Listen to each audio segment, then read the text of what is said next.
ভাইয়া আজকে তোমাদেরকে একটা গল্প বলবো। এইটা আর কারো না, আমার নিজেরই গল্প। দেখো আজকে তোমরা যেই পর্যায়ে আছো, অর্থাৎ ঢাকা বিশ্ববিদ্যালয়ের জন্য আসলে প্রিপারেশন নিচ্ছ, কিছুদিন আগে কিন্তু আমিও এই পর্যায়ে আসলে ফেস করে আসছি। তোমাদের এখন আসলে ওই পর্যায় সম্পর্কে একটু বলবো। দেখো মূলত আমি কিন্তু মোটামুটি এইচএসসি পরীক্ষার পর থেকেই ভালোভাবে প্রিপারেশন নেওয়া শুরু করি। বাট দেখা যায় কি মোটামুটি পড়ে গেছি, সবগুলো টপিকই কোনটা গুরুত্বপূর্ণ সবই জানতাম, মোটামুটি পড়ে গিয়েছি, ঠিক আছে। মানে সিরিয়াসলি পড়ছি, বাট অতটা একদম পুরোপুরি যে ডেডিকেটেডলি একটা পড়াশোনা সেটা কিন্তু আসলে প্রথমে আনতে পারি নাই। পড়াশোনা ঠিকই করেছি, অনেক সময় আসলে টেবিলে বসেছিলাম, বাট ওই যে সিস্টেমেটিকলি বা টেকনিক্যালি বা আমাকে পাইতেই হবে ওই রকম একটা ডেডিকেশনটা কিন্তু প্রথমে আমি আনতে পারিনি। হ্যাঁ, পরে দেখা গেল কি ভাইয়া, যে প্রথম পরীক্ষা কিন্তু আমাদের দেখা যাচ্ছে একটা বিশ্ববিদ্যালয়ে ছিল। তো ওইখানে কিন্তু আমি দেখা যাচ্ছে ফর্ম কিনলাম। ফর্ম কিনে যখন আমি পরীক্ষা দিলাম ভাইয়া, তখন দেখলাম কি আমার মানে আশানুরূপ ফলাফল আসে নাই। বুঝতে পারছো, আশানুরূপ ফলাফল আসে নাই। সো সেই সময়টা ঠিক জানো, ঢাবি পরীক্ষার আগে আমি গুনে রাখছি 48 দিন মাত্র বাকি ছিল।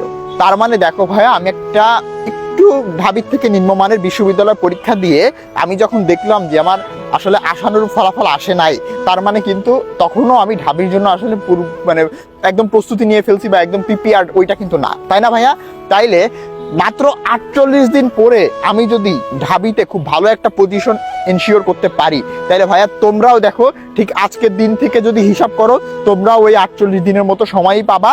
সো আমি তোমাদেরকে বলবো যে এই 48 দিন সঠিকভাবে ব্যবহার করো। দেখো ভাই, আমি একদম তোমাদেরকে মন থেকে বলতে পারি যে ওই 48 দিনের পড়াটাই ছিল আমার মূল পড়া।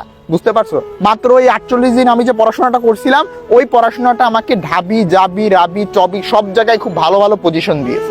মাত্র 48 দিন পরে যদি আমি পড়তে পারি বা আমি যদি আসলে করে দেখাইতে পারি, তাহলে তোমরাও পারবা। কারণ দেখো, প্রথমে কিন্তু আমার প্রিপারেশন অনেক ভালো ছিল না।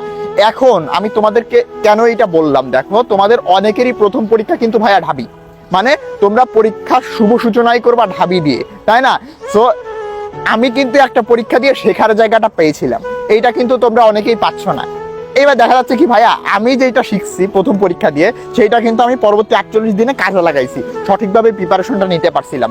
বাট তোমরা যদি এই জিনিসটা না জানো, তাইলে পরে কিন্তু তোমরা দেখা যাবে যে প্রথম পরীক্ষা দিয়ে শিখলা, আসলে ওইটার চাইতে ভালো তোমাদেরকে আগে থেকে সতর্ক করে দিচ্ছি এবং তোমাদেরকে ওই পয়েন্টটাই আমি ধরাই দিতেছি যে ভাই, এখনো কিন্তু তোমাদের অনেকের প্রিপারেশনে ঢাবির মতো হয় নাই। সো সামনের দিনগুলো প্রপার ইউটিলাইজ করে তোমরা কিন্তু ঢাবিতে চান্স পাইতে পারো, যেটার বাস্তব উদাহরণ হচ্ছে ভাই আমি নিজে। সো তোমাদেরকে বলবো, সামনের দিনগুলো এক একটা দিন প্রতিটা মুহূর্তকে মূল্যায়ন করো এবং তোমার স্বপ্নের ঢাবিতে তুমি অবশ্যই আসতে পারবে।